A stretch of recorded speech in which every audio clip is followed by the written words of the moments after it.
tarot cards are often the first step and basis for a seeker of metaphysical knowledge, like you, to discover your forever path.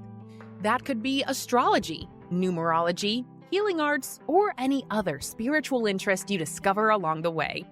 Elaine Ireland is not only a teacher of tarot, she is a mentor who supports you and will be there for you. Visit www.elaineIrelandtarotmaster.com now and discover how Elaine's mentoring, tarot card and psychic readings, tarot card classes, and more help you to grow into the true being you are meant to be.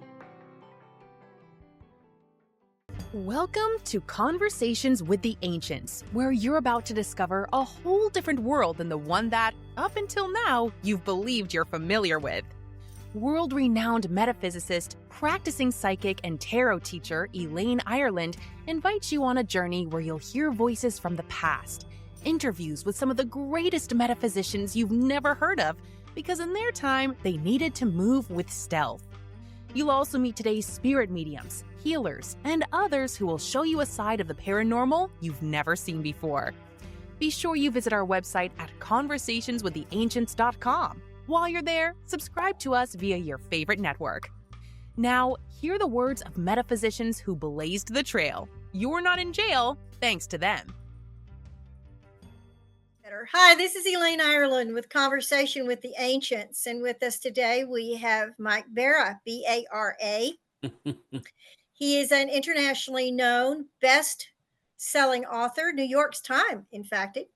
Lecturer, right. TV personality, whose books have sold over 100,000 copies worldwide, and I bet you it's twice by that now. Hope so. How long have you been writing, Mike? Oh, geez. 2007, my first book came out, so almost 20 years, 18 and years. I have 7 books. Yeah. Counting 7 books published. Yeah, it's good. I have to ask, did they all make the best-selling New York's list? No, just really the first one. But we had a lot of help promoting that. So, the others sell well, but not quite as good as that first one. Just for the public's knowledge, can they get all of those books through something like AOL? Sure. Amazon.com. Yeah. Amazon.com. Dark Mission: A Secret History of NASA is the first one. And then all my other books, you just type my name, Mike Bara, B-A-R-A, and they'll all pop up. So I said AOL, didn't I? I meant, you knew what you meant Amazon. Yeah, I know. I knew what you meant. I know what you meant. We're both of that AOL age, though, right? I know. Bring it up, Mike. Bring it up. Of the 7 that you have written and published so far, what would you call your favorite and why?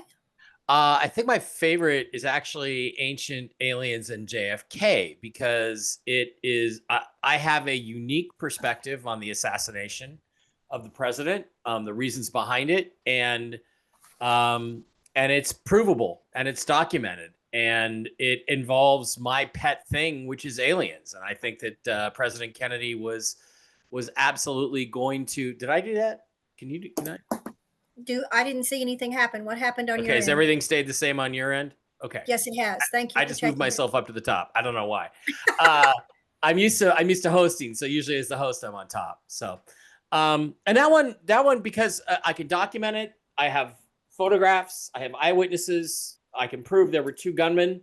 I don't think there were any more than 2. I know who they were. I know what their motives were. And it's fascinating to trace this whole thing about what President Kennedy knew about the alien presence on the planet Earth and what he was about to tell people and why they had to get rid of him. And it got even worse than that, which is that when he wanted to go to the moon with the Russians, and he publicly stated that after privately trying to arrange it with Khrushchev a number of times, and it's within 2 months of him saying that he was going to work out a deal with the Russians, and within 10 days of apparently him reaching an agreement with Khrushchev, they assassinated him in Dallas. And it was it was all about what they were going to find on the moon, which is evidence of a previous visitation of the moon by some other species, and that had to be stopped. So do you think that all of the man who killed him pulled the trigger, one of the 2? And by the way, I've always thought there was more than one involved too. Yeah, there's 2 for sure. Yeah, I think we can prove that there's at least 2. Yeah. Do you think that the training of that person or both of them had been going on for a long time, just in case they needed to make that phone call and be ready like that?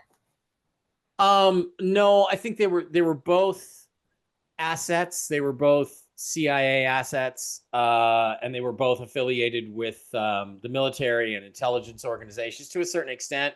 But no, I look at the assassination as very haphazard, very last minute, we've got to get rid of this guy now. Because what had happened is on November 12th, 1963, Kennedy issued two national security action memos, his last two executive actions as president. And in both of them, he instructed NASA to set up an office to begin exchanging information with their Russian counterparts.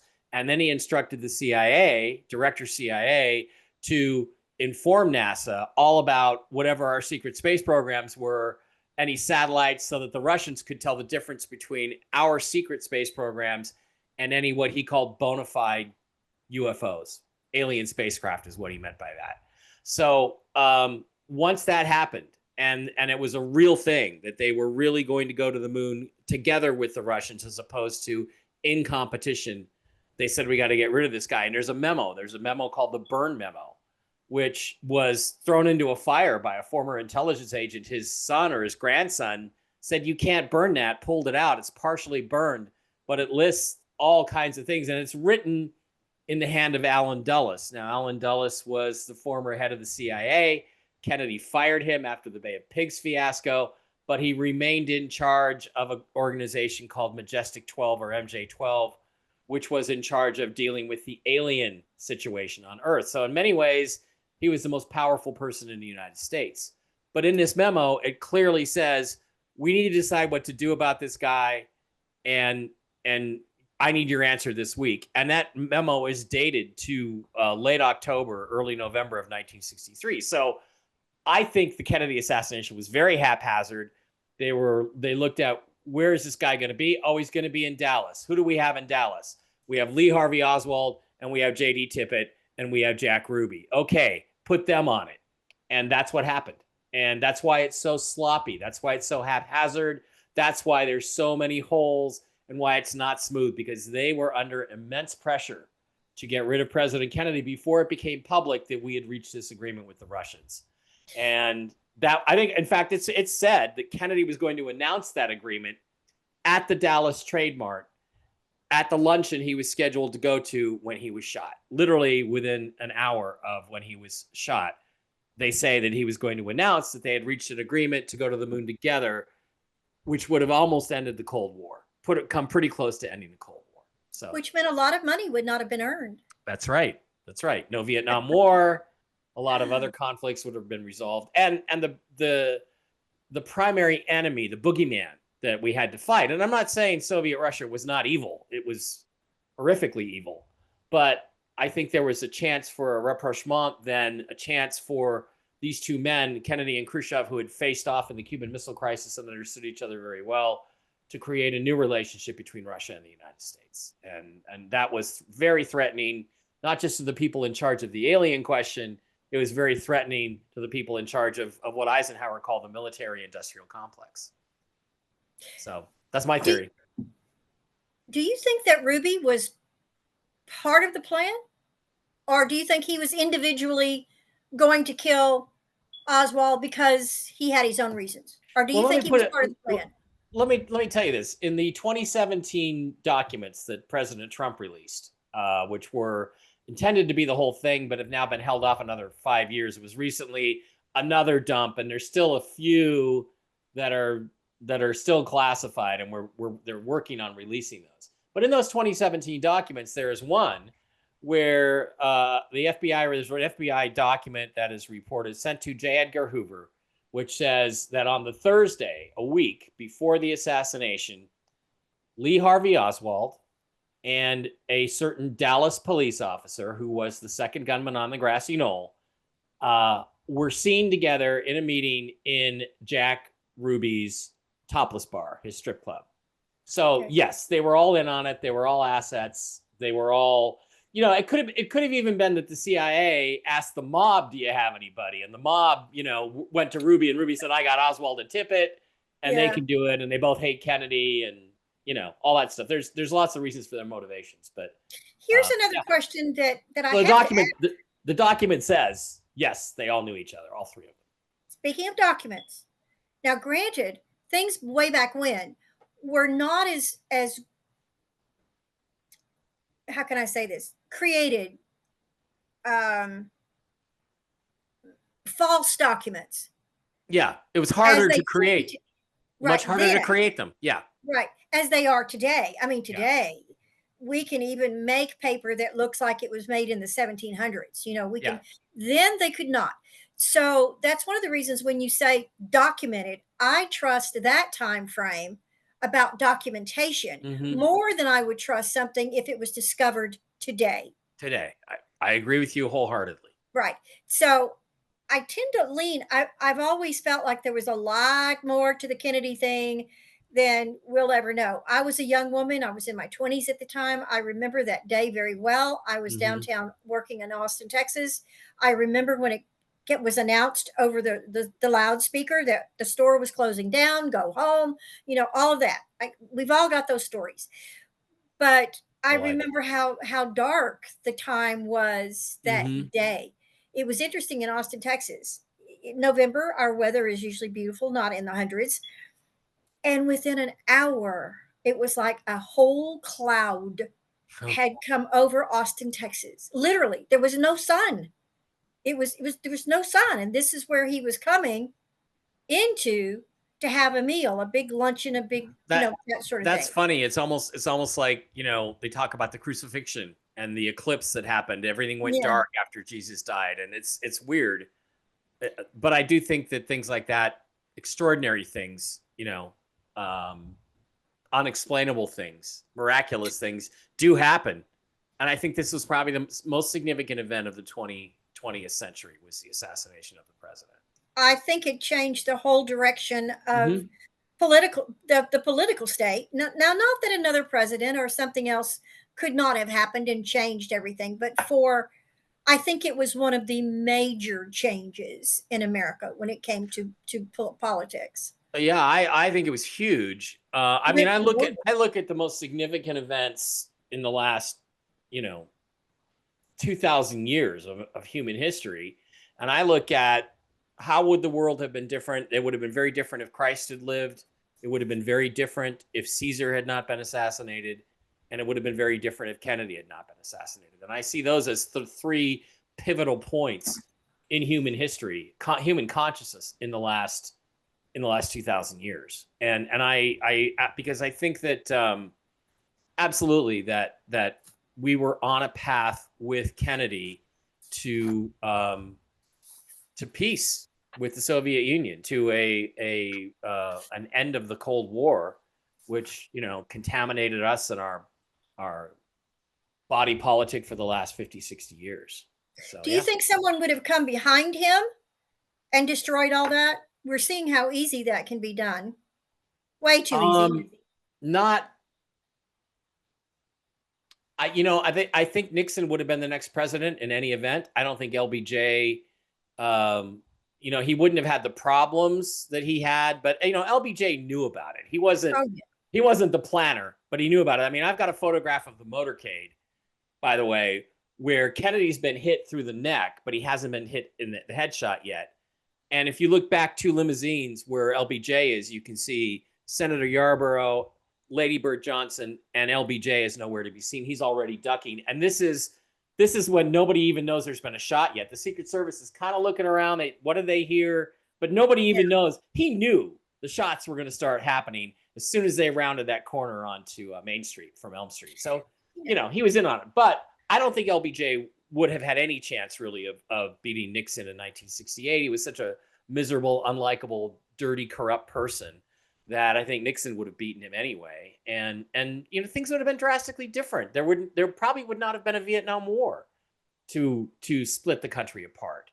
And so Nixon would have been inheriting a different situation than it turned out to be. Living here in Austin, we knew a lot about the politicians involved because they walked the same grounds we did. Mm-hmm. And of course, Lady Bird Johnson and President Johnson, we'd all seen. I mean, we would see them and their security people around Yeah. walking the streets. We didn't have Yeah. big shopping malls and things like that. And my mother happened to work at a hotel that where everybody stayed. You've probably heard of it, the Driscoll Hotel. That Mm-hmm. was downtown Austin. We didn't have all the big fancy things that we have now, but that Yeah. was the fanciest in Austin at the time. Everything happened downtown. So, and downtown restaurants. And you saw both the pleasant side, signing autographs, shaking Mm-hmm. hands, taking Mm-hmm. real pictures with people, not Yeah. selfies. Not that that's not a real picture, but you also, at the right place, could walk by a serving table and hear conversations. Mm-hmm. And if you saw the security guards walking toward the table, you knew not to hang around, to go. Yeah. And at the Driscoll, there's always been some sort of earplug, always, even if it was the cotton balls. But during certain times of the days and certain parts of serving, even if it was what they call the inner bar upstairs, where the public was generally not invited, Mm-hmm. the servers were asked to wear earplugs. I know. Yeah. So they would yes, they'd take your order and then they go away. They wouldn't hang around. Yeah. And there was so much that was going on at that time, but we all knew that I can't speak for everybody, forgive me for that, but most of us suspected that President Johnson would not run for a second term. It was Mm-hmm. just a feeling. We felt like he stepped into more than he realized, and he didn't want to be part of that in the long run and in history. So it was not a big surprise to us here that he stepped aside and used his distaste for killing young men in Vietnam. Yeah. We said, oh no, yes, we knew he had heart, but at the same time, everybody I talked to as a civilian just felt like, no, there's Yeah. more, Well, more. things had gone very bad for him. He was blamed for the escalation of the Vietnam War, which he did escalate the Yes, war he did. at the behest of the bankers and the militaries who controlled him and knew all of his dirty secrets. And so I think his choice was to step aside rather than face defeat. And I think there's a reasonable chance he would have lost to Nixon. He wasn't. In spite of winning massively in 1964, Nixon was seen differently than Goldwater. He was seen as rational, calm, tried and true, nearly won in 1960 and possibly did win in 1960. Even Democrats acknowledged that there were some shenanigans in Illinois and Texas, but who knows? But I think that he kind of could see the writing on the wall, and rather than face the humiliation, he decided not to run. And also there's a sense of clearing the karma. I mean, I've had channelers, people like you that have your kind of skill set, that tell me that he did not die of a heart attack in 1970, that he took his own life, that he shot himself in the head. And that was part of the karma over the guilt he did feel about murdering President Kennedy. And I think once he got into the White House, in spite of some of the really awful things he did, I think that he realized that he should not have done that, and that he should not have been involved in it. And in spite of the power that he craved, and the everything that he wanted, I think he realized that killing Kennedy had been the wrong thing to do. And so there is the old thing, Elaine, that if you got a lot of bad karma, if you take your own life, it kind of makes up for some of it. And you can minimize the karma that you experience later on by doing that. So that's the individual, but it also teaches people, I believe, now this is just my belief, it teaches people to watch their own actions. Mm-hmm. When you see someone like that. Speaking of the Kennedys, and his brother was in the process of running at one point, and was killed by Sirhan, right? Yeah, Sirhan, yeah. Yeah. do you think that was a continuation of keeping the Kennedy family out of the White House Yeah. by the Yeah. same group of people? Yeah, by the same or similar or related group of people. I don't know as much about the RFK assassination. What I will tell you about it that I do know is I think a lot of the questions are a little fanciful. I think whatever Sirhan's motives were, when people say, "Oh, there were two shooters," what if Sirhan didn't kill him? I think that's batshit crazy stuff. Sorry, am I allowed to swear? Sorry. I think that's crazy stuff. I mean, because it happened right in front of everybody. He stood right in front of him. He shot him one. He had 9 shots, I think, in that revolver, or 8 shots, 22, and he just shot him in the head over and over and over again. So I do think he was probably a little bit programmed, or he was working for them, MK Ultra, whoever. Yeah, that was a real program that existed, and there's still people today that are manipulated by it that I personally know.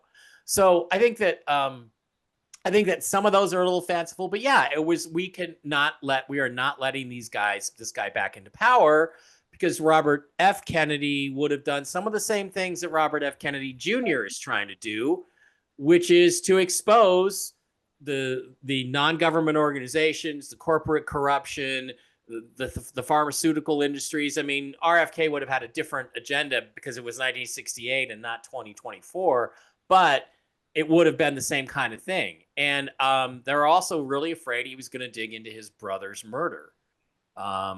So I believe that's absolutely true, that the same people needed to make sure he didn't get into office either.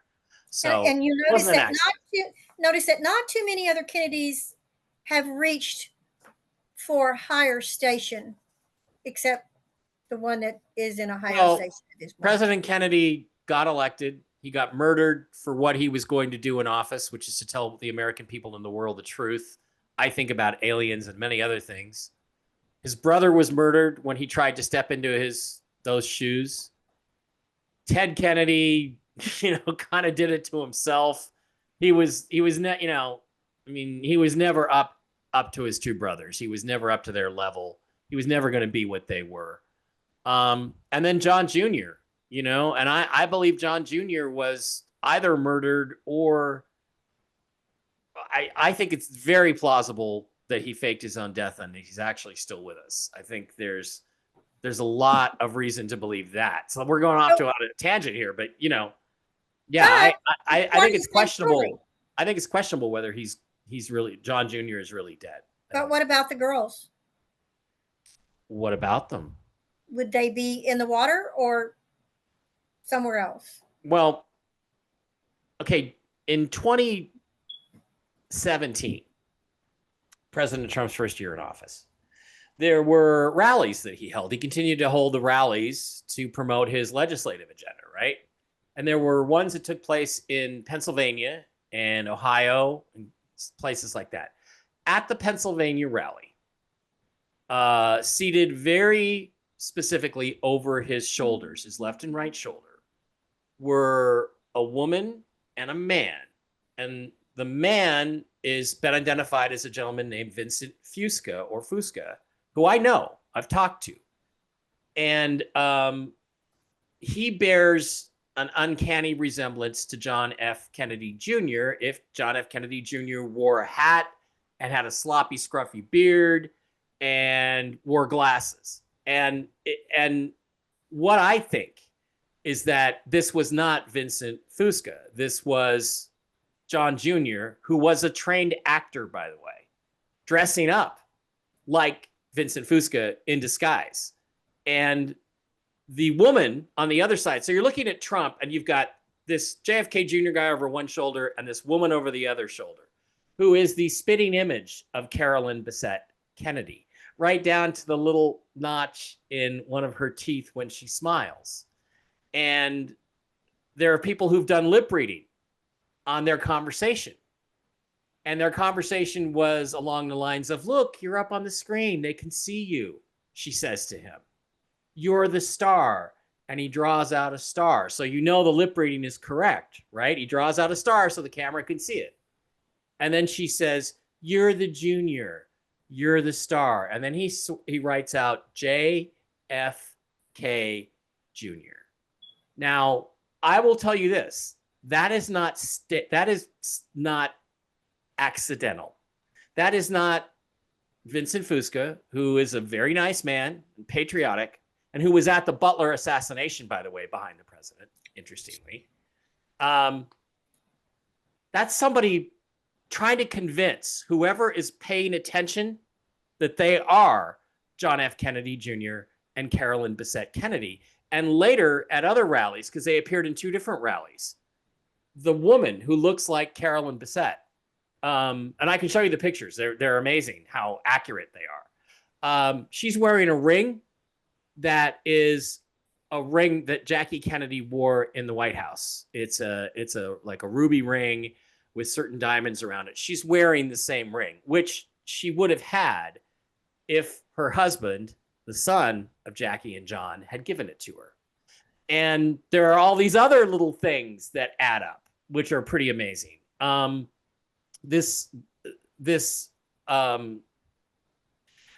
you take John F. Kennedy Jr.'s face and you overlay it to this guy who's playing Vincent Fusca, they match perfectly. Now you can have your chin altered with plastic surgery. You can have your ears altered.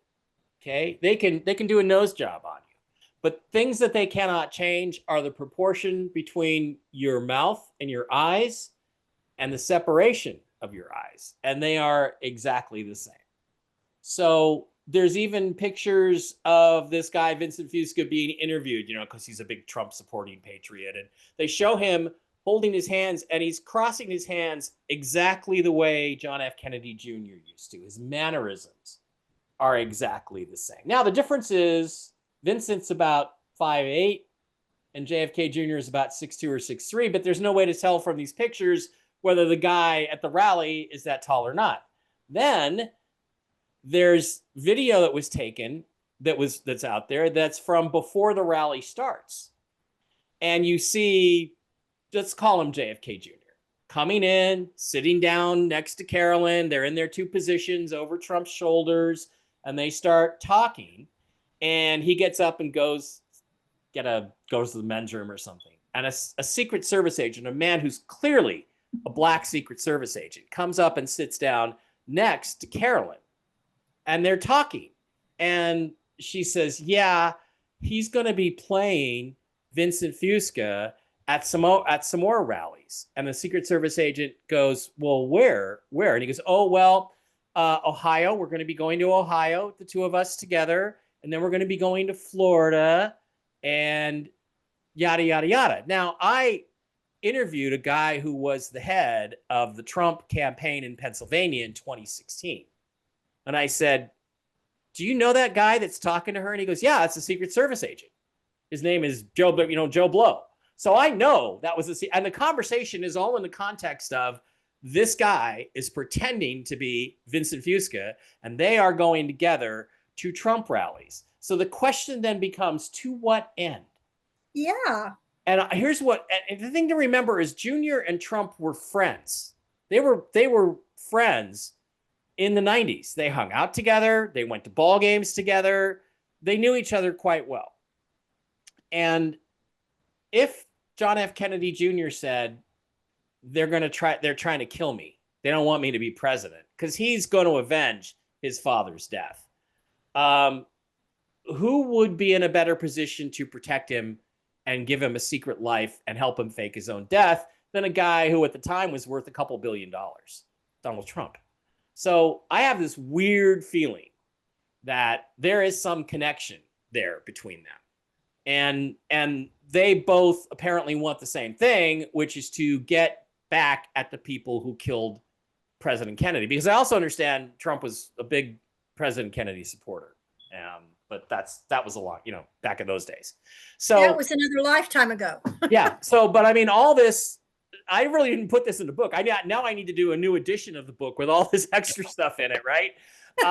But there's all these connections that are just not explainable, Elaine. It's not explainable. I mean, this guy, his facial structure is the same as John F. Kennedy Jr. If you took Jr. and Carolyn and age them forward 20 years, which is what it was, 1999 to 2017, they would look exactly, he looks exactly like a 58-year-old JFK Jr. would have looked. She looks exactly like a 58-year-old Carolyn Bessette Kennedy would have looked.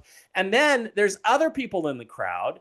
There was the sister, Lauren Bessette, was supposedly with Kennedy Jr. and Carolyn when the plane crashed. Right. And you look over to the left, and she's in the crowd too. I mean, she has this very prominent cleft chin, and there's this woman who looks exactly like her, but 20 years older. And you're just like, what the hell is going on? But when I see that, things like that just convince me that being a conspiracy theorist, such as I am, is absolutely true, because there is something going on, and there is a war happening behind the scenes, a geopolitical war that's going on between one side and the other. And I'm not going to call one side the good guys and one side the bad guys, because I don't think we know who that is. But definitely there is a war going on in our body politic that we generally do not see. And you have to look and pay attention. But there's no question that them being placed right there. And again, I talked to my friend Dave, who was the campaign manager for Pennsylvania, and he said, absolutely, those people are handpicked to be placed behind the president at any rally or behind whoever the candidate is, whether it's Kamala or Hillary or anybody else. Everybody is handpicked to be in those exact seats that they're in. So somebody went out of their way to convince somebody else that John F. Kennedy Jr. and Carolyn were still alive. Just, there's so much more I could tell you. There's so much more. It's just in conversation. It's interesting that would happen, knowing that people will notice the same thing that you did, and wonder about it and not draw attention to it publicly. That could damage the following of Trump, because those were Democrats and that was the Kennedy family. So there is some wishy-washiness, but everything you're talking about brings me to one of your topic takeaways. All forms of government are corrupt because they inhibit the free will of man and the global sovereignty. I said that wrong. Sovereignty. Movement. Thank you. And my degree's in English, right? Movement cannot be stopped. Hey, look, Elaine, at my age, there's certain words I don't pronounce as easily as I used to. The brain just doesn't function quite as well. So no, wait a minute. I'm old enough to be your mother. Watch what you say about age. Come on. I'm 65. Okay, Come on, you're not old enough to be my mother. I'm 81. Unless you were fooling around when you were 13. I'm 81 years old. You're 81. I would never have guessed that. Wow. Thank you. I would never have guessed that. I would have knocked 10 or 15 years off that. Wow. Thank you. I appreciate that.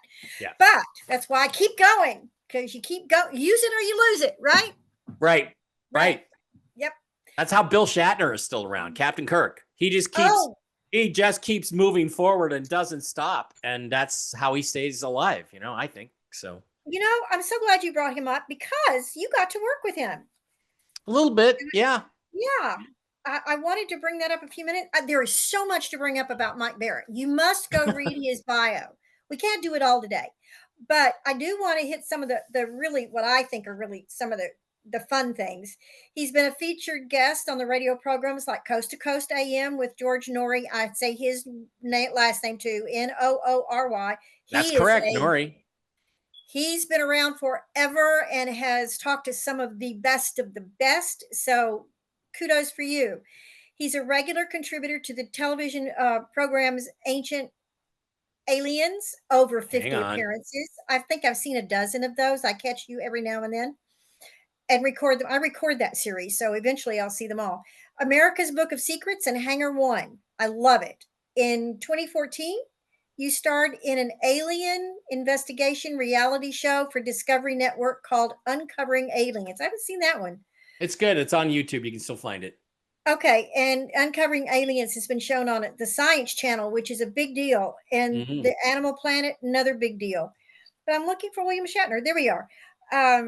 American Heroes and Destination American Networks, and is being shown extensively in Europe and South America. In the last few years, you have appeared on Unexplained with William Shatner. I love that show, by the way. Yeah, it's a good show. It's a good show.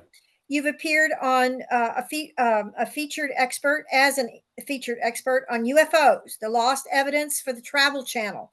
Mm-hmm. In 2019, you played the conspiracy theorist, there it is, in the Science Channel series Truth Behind the Moon Landing. That's another one we could have a whole 5 hours. Even though I know we went to the moon, I played the crazy conspiracy guy. So, Okay. Frank, you appeared on NBC Universal's Sci-Fi Network on the special Aliens on the Moon, The Truth Exposed, alongside NASA astronaut and American hero Buzz Aldrin. Yeah. The show was based primarily on your 2012 book Ancient Aliens on the Moon. Yeah, which is yay, Mike Bara. Somewhere. It's on that shelf, like right there. You know, Mike, Shatner. Yeah. Now I'm looking at this from a spiritual point of view, okay? Not a science point of view, spiritual point of view. Yes, he's an actor and he's involved in all of this. But as a spirit in what I call the walking skin, in body, having the experience on planet Earth, I find it fascinating that he got to play as an actor someone who was hundreds of years in the future. And now he is associated with shows that not only look to the past historically, but they also look to the future. I can't help but wonder if he's not one of those aliens that are somehow here to keep the public's attention on the possibility. Well, now we know the absolute ability of space travel via the entertainment world, which we know entertainment has been a way of introducing a multitude of things. Yeah. And every time I read about a medical improvement or a new gadget that they're using, I go back to Star Trek. Yeah. Or something like that. Yeah. Yeah, I think, well, somebody thought of that 50 years ago. Yeah, I love how they flip open their cell phones to communicate with the Enterprise, and then they scan stuff, and it's basically all this. They had 3 different instruments, but it's basically the same thing. I'm going to take a minute here of your time, and I'm going to share one of my favorite shows about Star Trek. Somehow they got planted back here on planet Earth, and I don't remember the storyline. I just remember these scenes, and it was Shatner, it was Leonard Nimoy, and it was, of course, the Doc. And then there was another person. There were 4 of them. And they were discovered as being not aliens, but intruders in the hospital. They didn't belong there. They didn't have the right badges. Yeah. And they're running down the corridor to get out. And there were patients everywhere. Everywhere for some reason. Maybe there was some sort of whatever you call it going on, but there were patients everywhere. And there was this old woman, bless her heart, she could barely lift her head up, and she was in pain.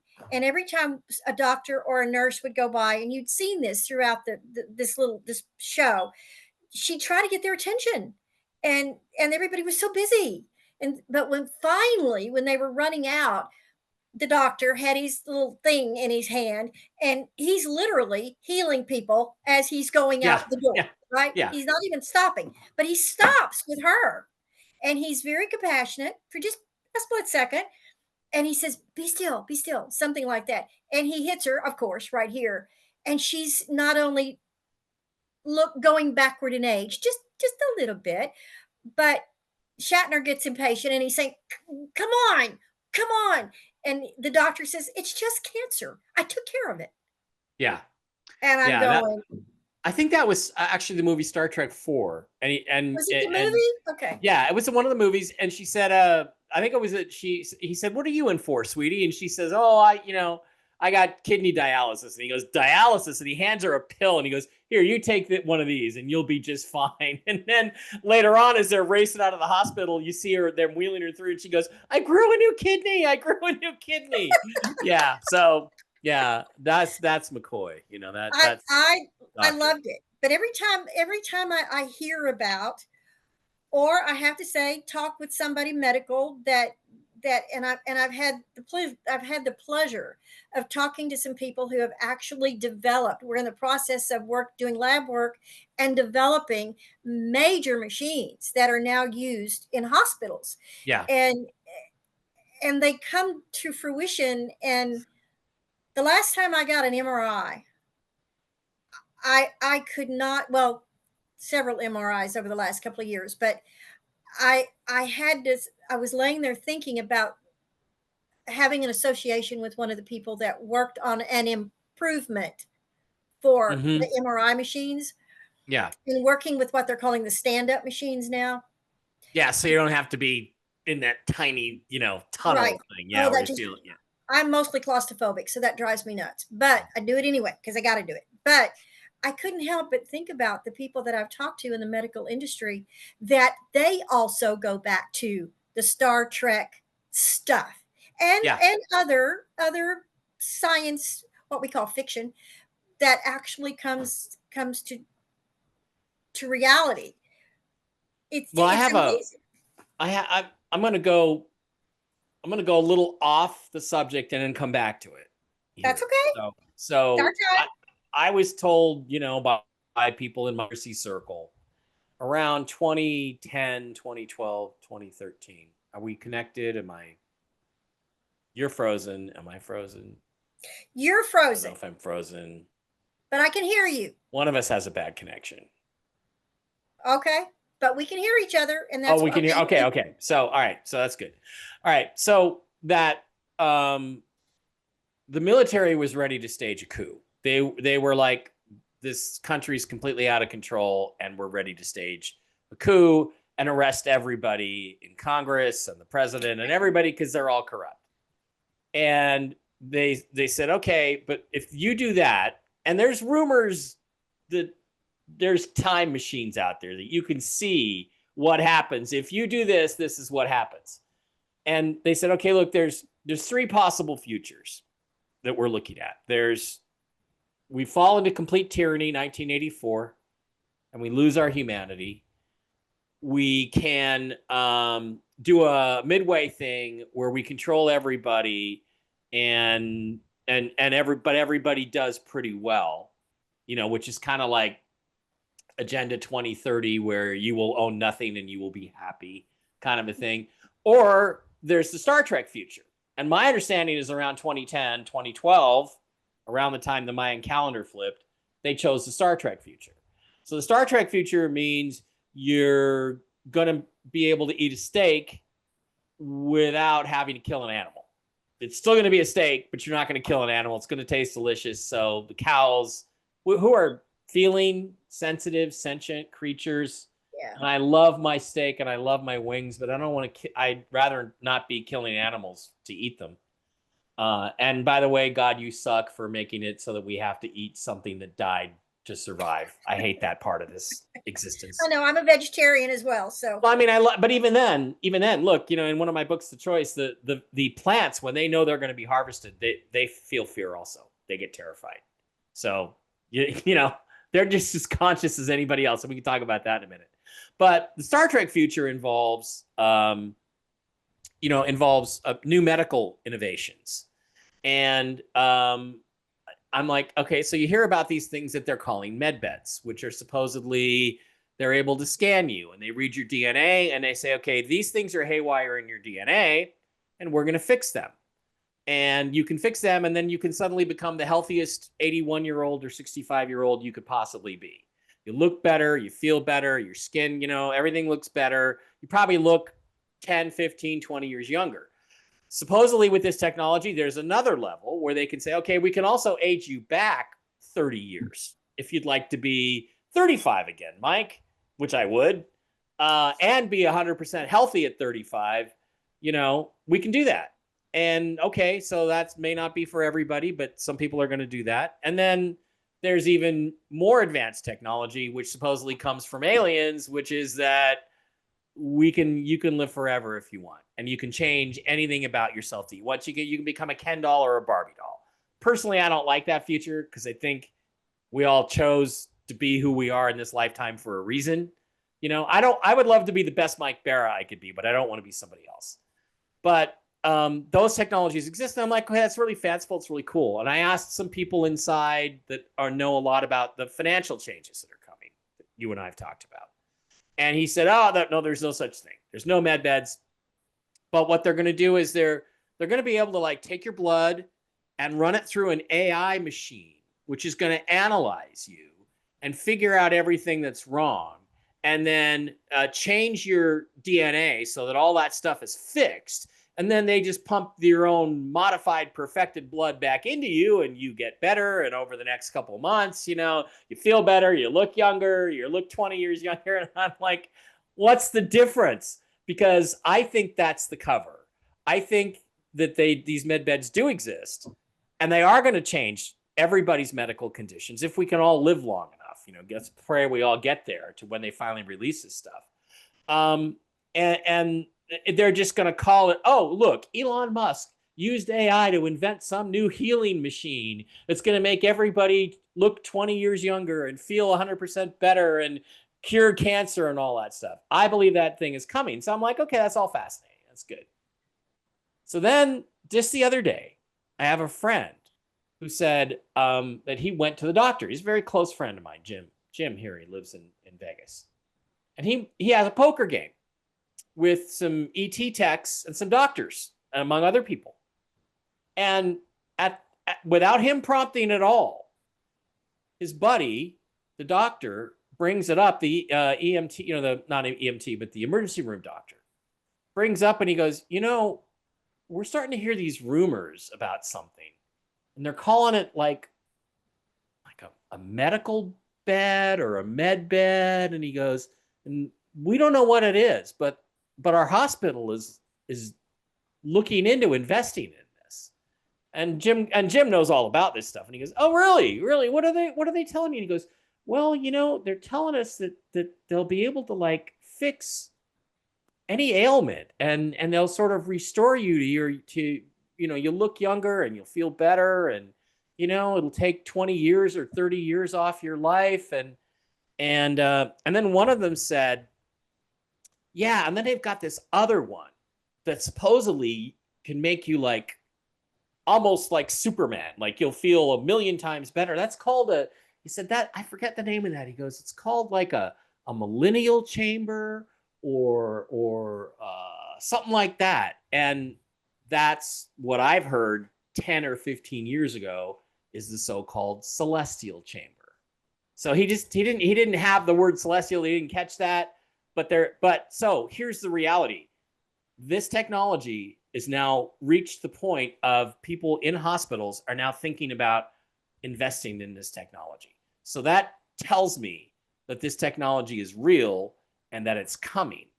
Fortunately, I think what we need the financial reset to pay for that stuff, to get it out to the public. The financial reset has to come first, and then the medical stuff comes. And once the medical stuff comes, then guess what? We can all live very long, very happy lives. We can live as long as we want. We can choose to go home when it's time to go home, not when we get an illness, We can cure those illnesses. What would it be like to live 200 or 300 years? They say some people say, oh, you can only go back 30 years. You can go back 30 years, but you can only do it 3 times. Like I can go from 65 to 35 3 times. After the 3rd time, my brain starts to turn to mush. And unless they fix that.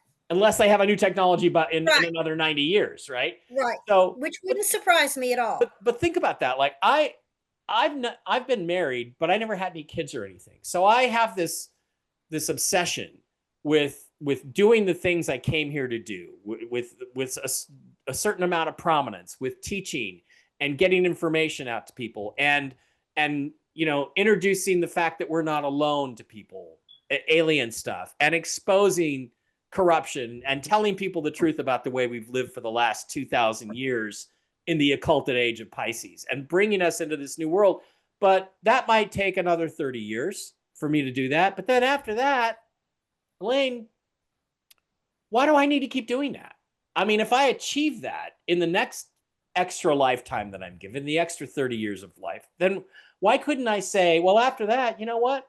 I'm going to go find a young girl or a girl who's been aged back, why can't I just drop out of the public life and go get a ranch somewhere and raise a family? Because I haven't done that in this lifetime, because I can't do both.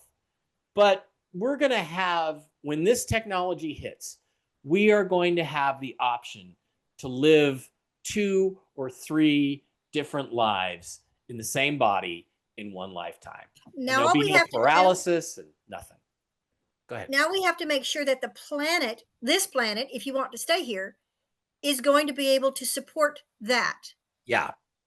Or we're going to be able to go to another planet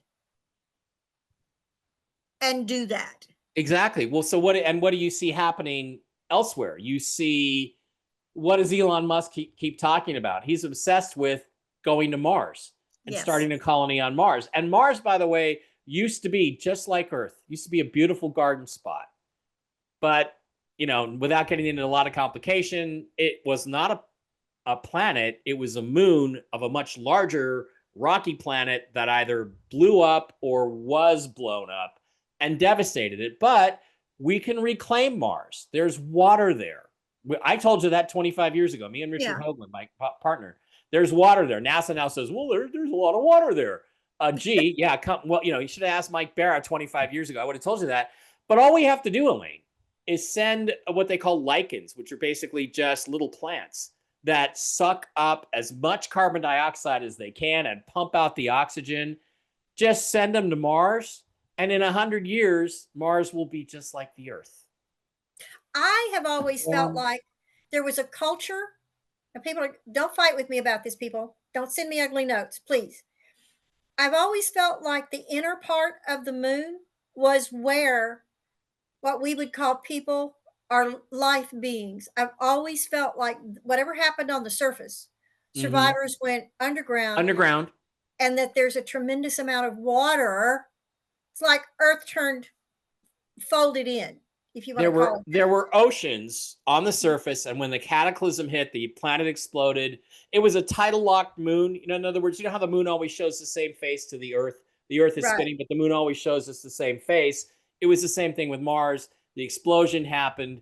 The water, which was gravitationally locked to this gigantic planet, was released. There was catastrophic flooding. It froze over. It was covered with dust.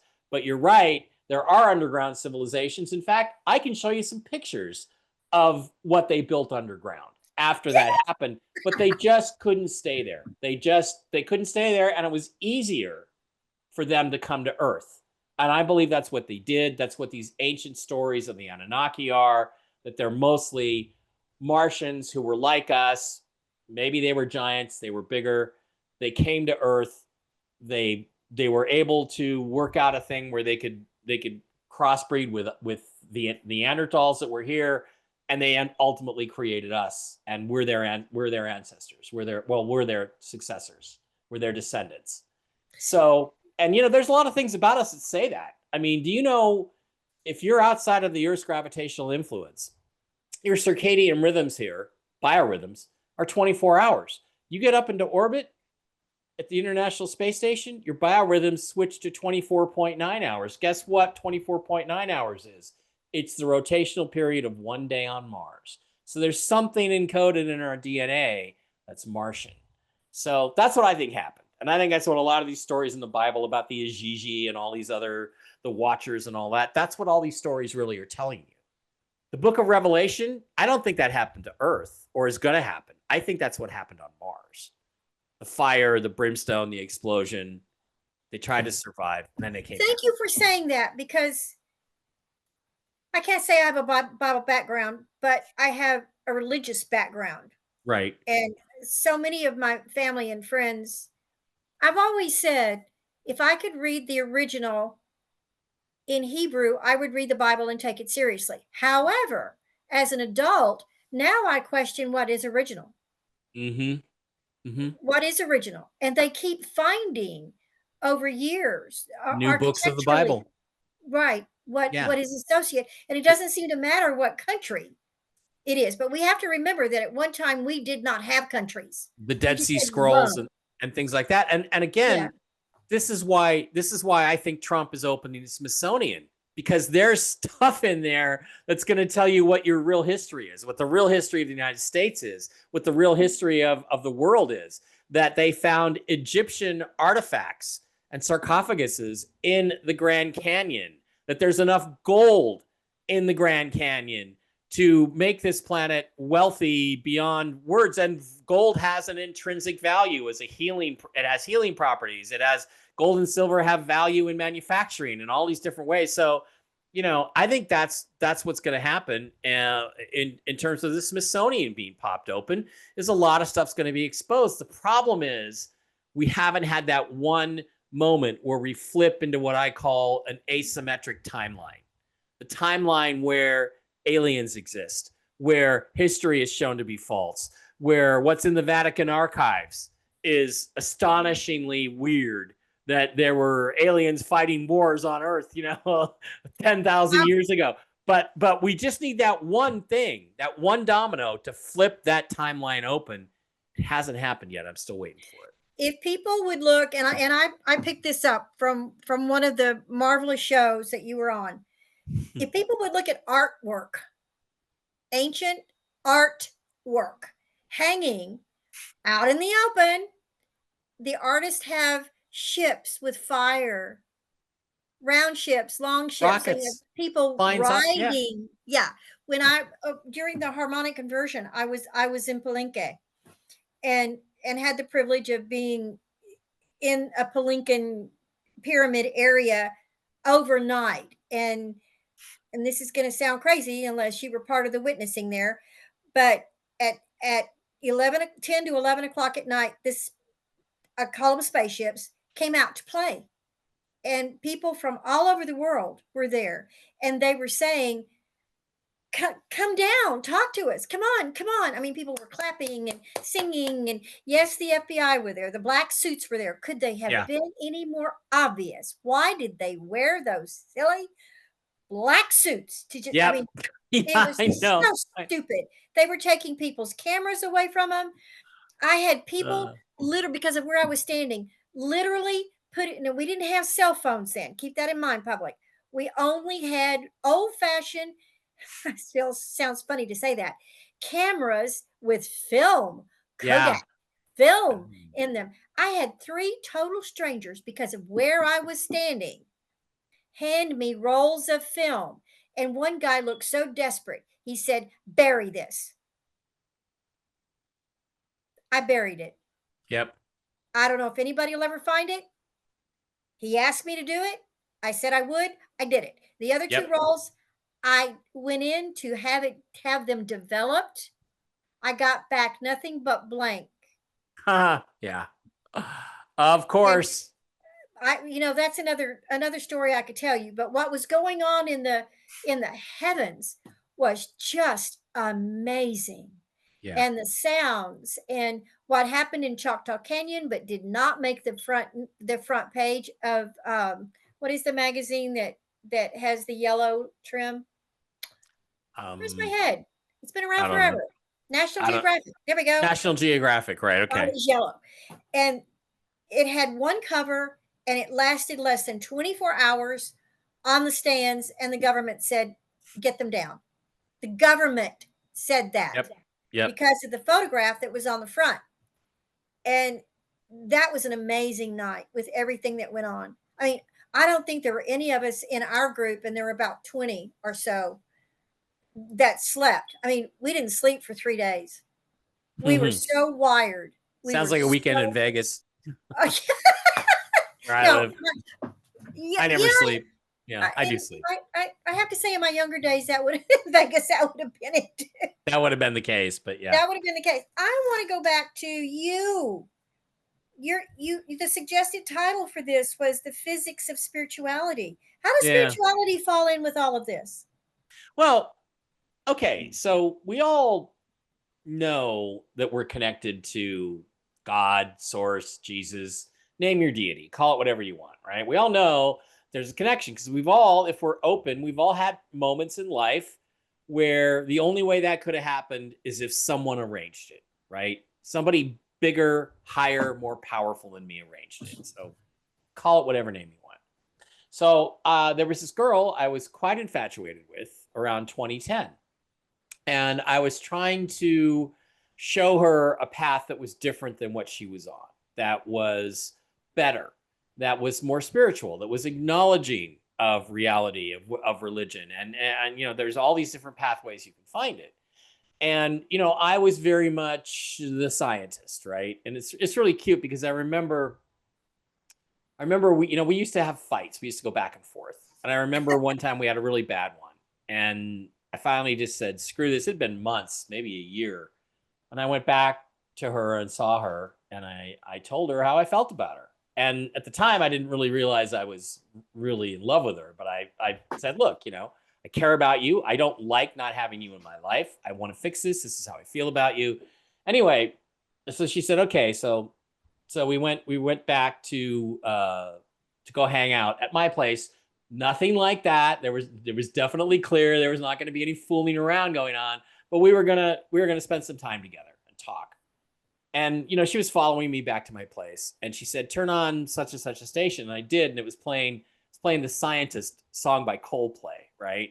And I didn't realize then, but she was, the message in that song is let's start over. Let's start over. And I didn't get it. And I thought we were just going to go back to the same kind of fun we were having before. So that ended up being a problem. But I realized she had some spiritual awareness. And I thought, okay, I've got my first book, Dark Mission, is very successful with this other guy. I want to go do my own thing. And I want to make my own mark. What am I going to write about?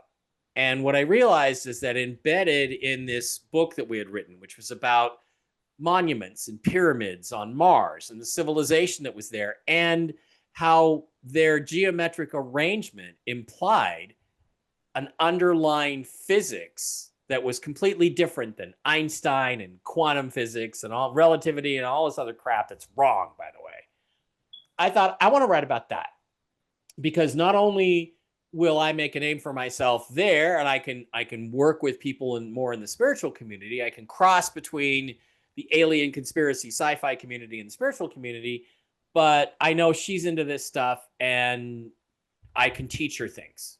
So every time as I wrote this book, The Choice is what I called it. I said, what word here would a 25-year-old girl understand? So I did it that way. So I wrote this book, and in the course of researching it, I found out things I didn't even know that were incredible, that indicate that there's this, I call it, Richard Hoagland calls it hyperdimensional reality around us. In other words, that means higher dimensions than this one, but that are connected. Everything that happens in the 3D universe is dictated by the higher universes. Fifth dimension, you know, they say time is the fourth dimension.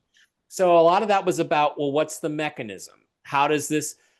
Because as you get into it, what you discover is that there are so many things in conventional physics that are just not right, and they're just not explainable. But they are explainable with this other theory, which we got from ruins on Mars. It implies you can have unlimited energy. It implies that you are connected to a higher self. And so I thought, I looked around, nobody's put this together. So let me put this together for everybody and show all these hippies that, yeah, all the crystals and all the chanting and all the vibrational stuff, there's actually an underlying physics to that. There's experiments that people don't know about that prove it. And, you know, so I looked at the work of a guy named Jacques Allais, who was a French economist, Nobel Prize winning French economist who liked to play around with physics. Well, what he liked to do is he set what are called free swinging paraconical pendulums during an eclipse in Paris in the 1950s. Now, according to conventional physics, an eclipse has no effect whatsoever on physical reality. Absolutely can't. In Newton's laws and Einstein and all that other crap, right? So he lets this pendulum swing. Now, what will happen with a free swinging pendulum is that if you set a fixed point in space and watch it, is it will actually swing with the rotation of the Earth. And that's explainable through Coriolis effect and various other things that we do understand. During the eclipse over Paris, in his lab, which was basically hermetically sealed, right? The pendulum not only stopped swinging with the rotation of the Earth, it started very rapidly rotating backwards against the rotation of the Earth. And there is nothing in any conventional physics that can explain that. Absolutely nothing. So what it shows is that there was an influence from some sort of higher realm, call it the fifth dimension, that was expressed by the alignments of the planets. Okay, it was because that's what an eclipse is. It's the sun, it's the moon, it's the Earth. How can that be? It can't be if what they teach you is physics in school, what Neil deGrasse Tyson and Carl Sagan tell you is physics, and Einstein tried to tell you, it can't. But yet here it is. And they did other experiments. They proved it over and over again. In 1999, NASA was going to prove the LA effect. They held a bunch of experiments during another eclipse over Europe. And the guy in charge of the experiment stole all the data and disappeared off the face of the Earth because they didn't want you to know what happened in those experiments, right? So then I found out, and this was a help from Richard Hoagland, my co-author on the first book, that there was also experiments done in the 1950s. RCA was trying to figure out, well, we're into radio. RCA was into radio. They were a big corporation, right? But the radio signals were bad when there were sunspots, and they were good when there weren't sunspots. So they're like, what the hell's going on? So they hired this guy, John Nelson, to try to figure this out. Now get this, what he found was that these shortwave radio signals were obviously very, very good when the sun was calm and very, very bad when the sun was all inflamed with sunspots. It was all super active. But what he found out was that if you look at the positions of the planets, especially the so-called gas giants, right? Neptune, Uranus, Saturn, and Jupiter, when they were in certain positions, the sun was calm and the signals were good. When they were in other positions, the sun was fired up and pissed off and the signals were terrible. And then get this, what he said is these positions of the planets correlate to trines and squares and oppositions in astrology. All of these, they're astrological configurations. So when the astrological configuration, a trine is considered good. When you had 3 of these big planets in a trine, everything was good. The sun was calm. The radio signals were good. Everything was beautiful. When they were in a square, which is a negative alignment, or an opposition, which is also negative, the sun was fired up. It was PO'd. The signals were terrible. Again, what this shows is that these planets affected the energetic output of the sun. And there's nothing in any physics that can explain that either, except, well, Richard figured out, that it has to do with what's called bulk angular momentum, spin energy. Because the sun has the biggest mass in the solar system, but it has only about 2% of the spin energy. The spin energy is all in the planets, primarily in the gas giants. So it's this spinning energy that pulls stuff down. The spin pulls down energy from higher dimensions. And as the configuration of the solar system changes, the sun changes and electromagnetic waves like shortwave radio signals change. Guess what else, Elaine, is an electromagnetic signal? What? Every thought you have ever had in your brain in your entire life. Oh, dear. So what this proves is that astrology is real. Yes. Because the positions of the planets will affect, and the alignments with the solar system and the center of the galaxy and all that stuff, it affects human consciousness. Now, That doesn't mean any particular school of astrology is right or wrong, but the ones that understood the impact of the bigger planets would probably have a better, more accurate understanding of giving you a correct prediction about your future. So that also proves something else, because the only way that your thoughts can be affected by a planet which is 50 million miles away, or 50 billion miles away, even, the only way that that could affect your thoughts is if the signal is going up and then coming back down to you through your connection to God or Source or Jesus or whoever your chosen deity is. So that proves something else. Proves that heaven exists. It proves that there's another place after this where the energy of our souls must go when our physical bodies die. It has to. So I found these things out and I said, okay, I have to tell the world this. Not that many people seem to want to know, but I tell them any chance I get. So these were extraordinary things that I discovered, in the course of writing this book, all to impress a girl who I didn't impress very much. But I was going to say, did she read the book, and was she impressed? I dedicated the book to her. I believe she read it. I'm not sure she read the whole thing. And I think that she's proud of it. I mean, she has it on her public social media, but ultimately it didn't work out for us. So, But it did work out in the ways that it needed to. You wrote an important book that not that many people have read. It's my second best-selling book, but still I want more people to read it. So well, then we have to get it out there. It's called The Choice. I do think it's time. I do think there will come a time when it will become more important, because you're on this podcast the first year that it's in existence. We drop a new episode every Friday. That's the effort made by the team. So a lot of people over the next 3 to 4 years will hear you and the other people that have been here. We're growing every month, which I'm very proud to say. Yep. We're reaching a lot of people. And my goal with having this podcast really has always been to humanize the people involved in metaphysics. That's why, and spiritual world, whatever your tool is. I don't care what your tool is. I don't care. I don't care. You can read clay. I don't care.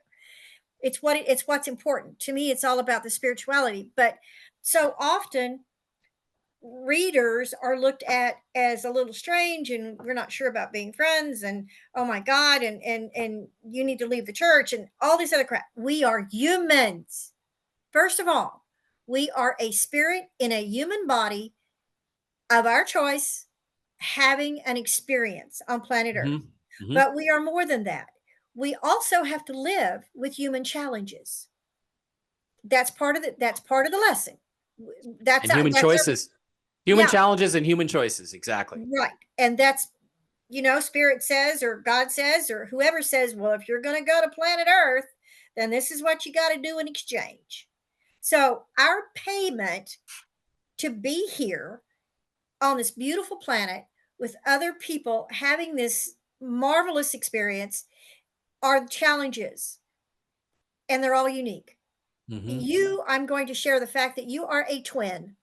I would bet that your twin does not walk in the same steps that you do. No. Right. No. But we have a lot in common, a lot of things we both like, but yeah, we're very different. You're very different. Now, I can't say that every set of twins is going to be like that. I've known twins that might as well be mirror images of each other. They marry this men that look alike, even twins. Mm-hmm. But everybody is different. We have different responsibilities, right? Different things we need to learn. And I've always wanted, this podcast was never until 5 years ago called a podcast, because they didn't exist. I had radio shows. It still didn't do what I wanted it to do. I wanted people to recognize that we are human, and mm-hmm. we take risk to share our abilities on assignment or agreement to do so. I happen to think that yours is especially difficult for some of you folks that work in the ET field. Pardon my expression, ET. There's probably another term for what you do. Science, physics. Same thing. Right. It's all the same thing. I'm of an older class, so it's ETs for me. But and in fact, one of your statements is where is it? Aliens. I like that. Are real and they are not our friends. Okay, we'll get into that in a minute. But I can't remember not knowing and not, I'm not even going to say believe because I knew it as a child that there were other things besides human. And when I was little, I thought the things were animals because they were different from us. And I was a Mm-hmm. kid and Mm-hmm. I didn't remember everything that I brought with me. And then as I got older, I would see a human that had this other overlay or aura that looked really different. And I'm going, no, I was about 5 or 6. No, that's different. And at first, seriously, Mike, I thought it was my vision. I truly did because Yeah. it was like an overlay. And I talked to mom about it, and she was real quiet. I saw her taking a side eye at my grandmother. So a little bit at a time, sitting on the front porch and sitting because this was country. I mean, there was nothing. So do you think your mom knew about this kind of thing and knew about aliens and Oh yeah. knew about grandma and grandma's crazy, had passed that stuff down, but she didn't want you to be No. associated. Well, you have to remember, I was a kid. She was an adult. I was born in 44. Yeah.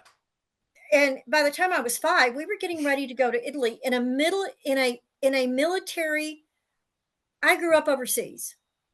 Hit Italy for a couple of years, came back for 8 months, went to Germany. I grew up overseas. Much, much more open-minded. Now, we come from country roots where things like this, really believe it or not, were more accepted, more open-minded. Yeah. My grandmother could help anybody birth anything. She could do surgery if she had to on the dining room table. I mean, that's how people lived, right, Yeah. at that time. And she was extremely psychic. And we lived about a half a mile from her best friend. She came into my bedroom. We were visiting. She scooped me up and she said, "We're going to," and I'm not going to say my grandmother's best friend's name. "We've got to get to her." And I said, "Okay." And believe it or not, she threw me on a horse and off we went. I'm wrapped up in a blanket. We got to the back door of that woman's house and she was dying. She was trying to get to the bell. Now, the bell was by the front door and the back door. Everybody had a bell. If there was an emergency, you rang the bell. That was just the way it went.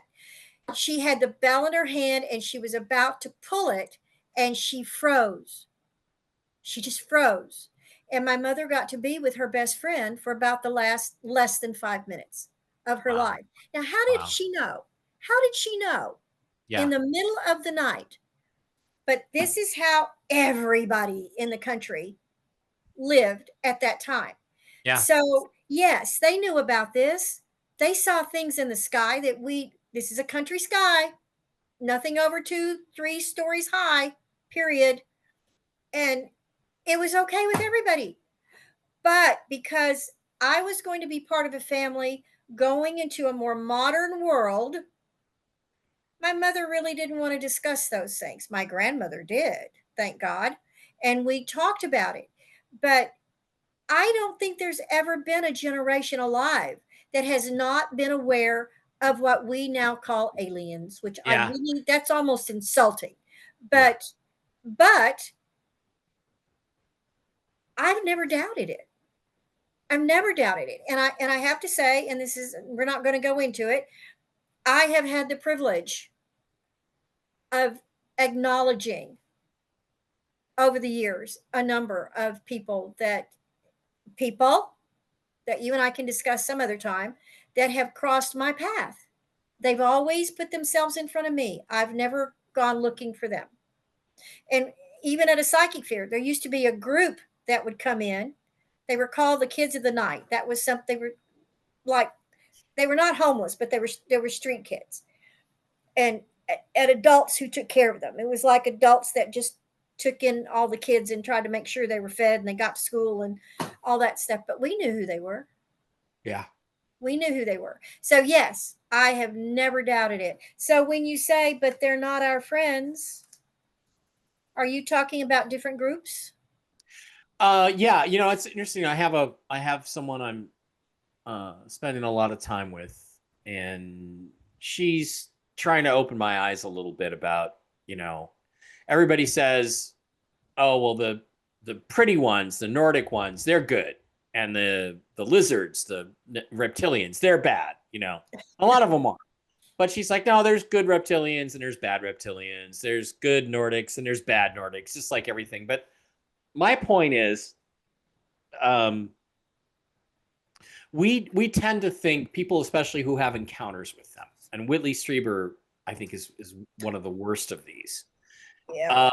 Treat them like they're superior, and they're not. They may have superior technology, but frankly, I think we have technology that pretty closely matches theirs, which we've probably had since 1960. We just keep it secret. We don't let you and me have that technology, but other organizations do. So the thing I try to remind people is, look, first of all, I have a rule in life, which is don't accept any help you didn't ask for. And, oh, we're here to help you. We're here to help you with the next step of your evolution. Oh, really? What's in it for you, Mr. Arcturan? What's in it for you, Mr. Zeta Reticulan? Why would you help us if we didn't ask for it? And we don't seem to need it. I mean, yeah, we got issues on this planet, but we're thriving. We're growing. This planet can probably take 11 billion people and not really have a problem. And that's probably how the human population will peak. And unless we get med beds and we start all living longer. That was another part of the med bed thing I wanted to talk to you about. But well, we'll talk about that in a second. But yeah, another one. But my point that I always try to say is, why do you assume that they're stronger than us? We're not on their planet, you know, boring out the cornholes of their cows, abducting their people in the middle of the night, doing analysis on them, experimenting with them, doing DNA experiments, crossbreeding themselves with us. We're not doing that. Why? Because we don't need to. We're fine. They're the ones that are here on our planet trying to learn something about us or take something from us that they don't have. That makes them weaker. Whatever their technology is, they are weaker than us. We are special. We are better than them. And that's why they're here. So we should not trust their agenda. If they tell us, oh, no, you know, Jesus isn't real, God's not real, it's all just this multi-leveled spiritual thing, and, you know, I mean, why should we believe them? And that I think is one of the reasons why I'm here, is to talk a little common sense to people when the aliens finally show up. To be one of the guys that says, wait a minute, why are we trusting what these people have to say? And, oh, look at them. They can do magic tricks. They can fly to other planets, which I think we can do too. They can cure our diseases. Oh, well, okay, we're getting pretty good at that too if we could just get the pharmaceutical companies out of the way. So my thing is, they're weaker than us. And Elaine, what I think it comes down to is, I believe that the reason for conscious existence, the reason why any of us are here in this three-dimensional universe, is to end this lifetime closer to God than when we were born. That's why I think we're here. And I think every species chooses a different path for how are we going to do this. I look at the Greys. They're automatons. They're almost robots. They may be highly intellectual. I believe they chose intellect. They're like the Vulcans on Star Trek. You know, we're going to choose logic and intellect. Well, that didn't work out for you. You're dying. Human beings, we chose free will. And I think that's an exception in the universe.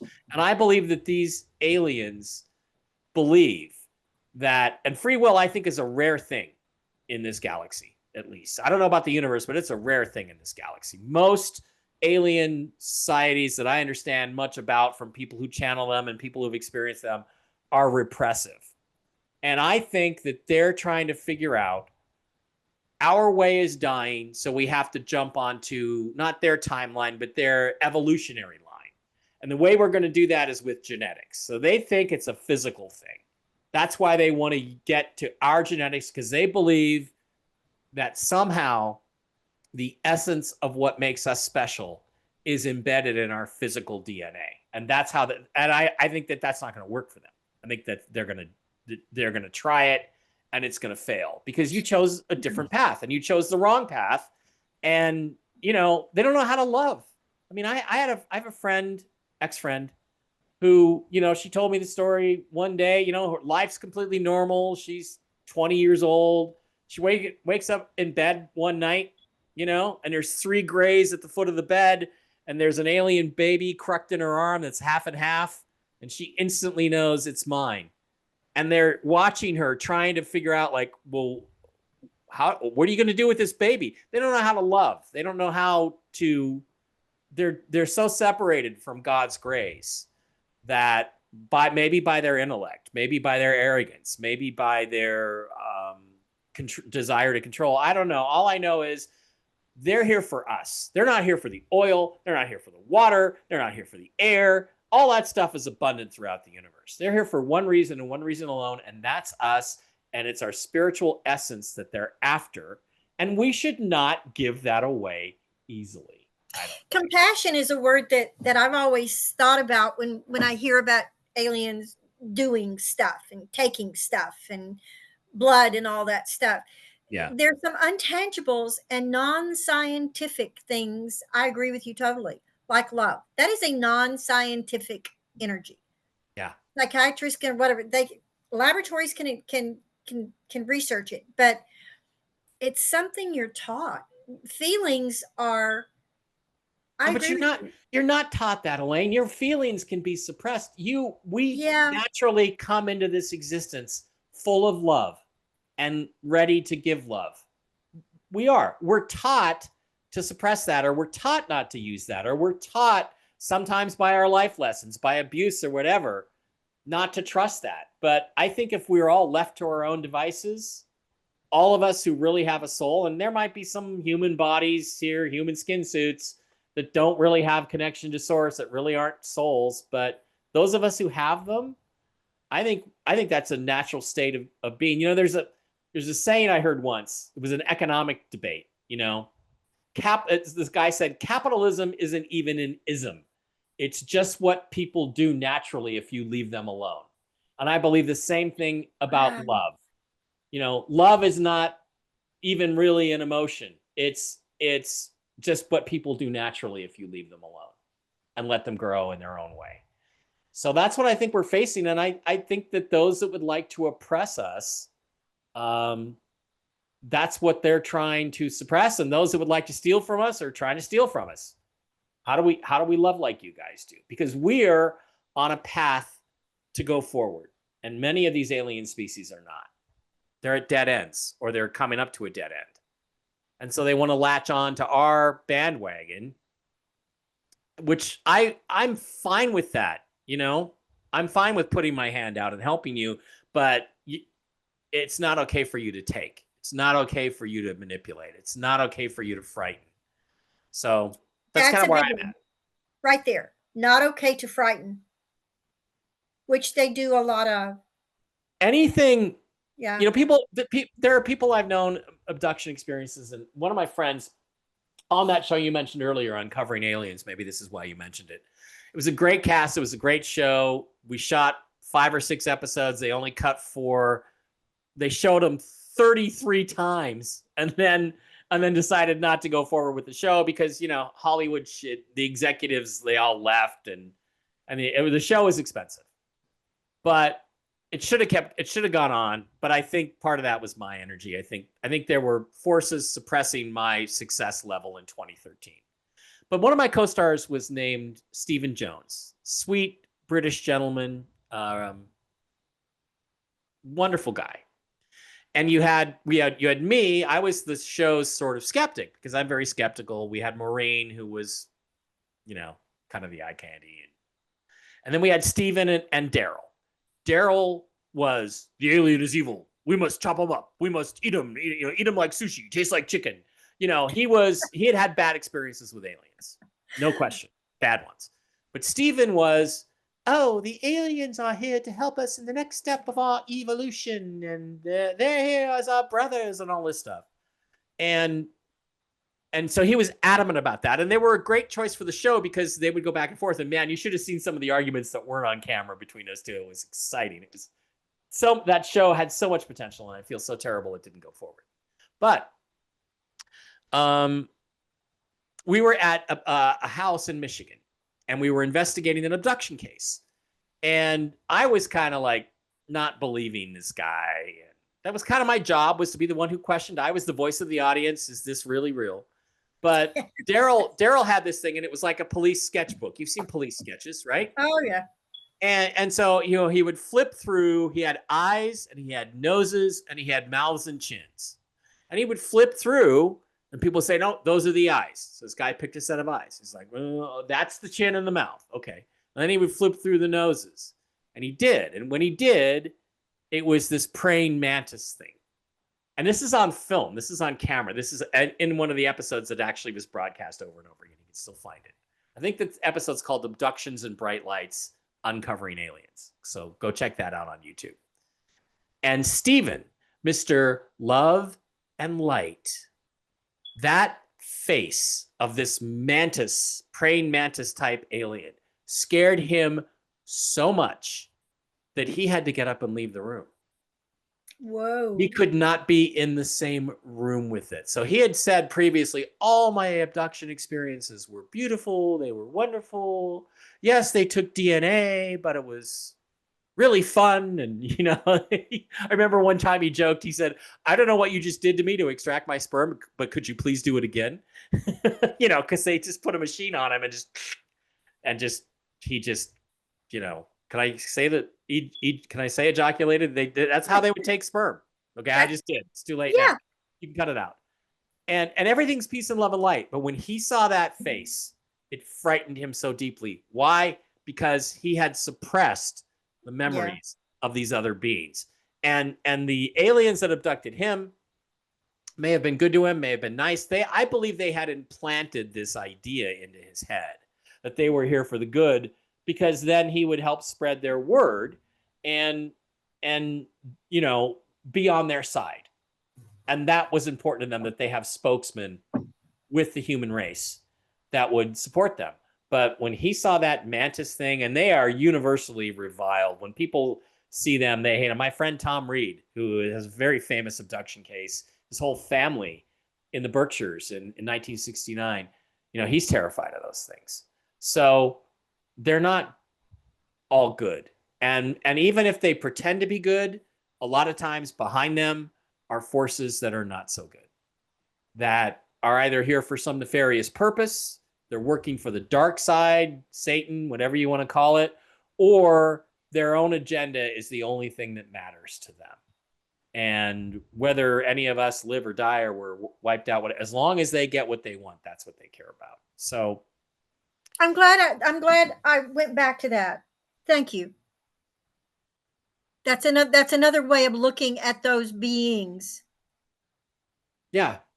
And just remember, they're here for their own reasons. They're not here to help us. They're here for their own reasons.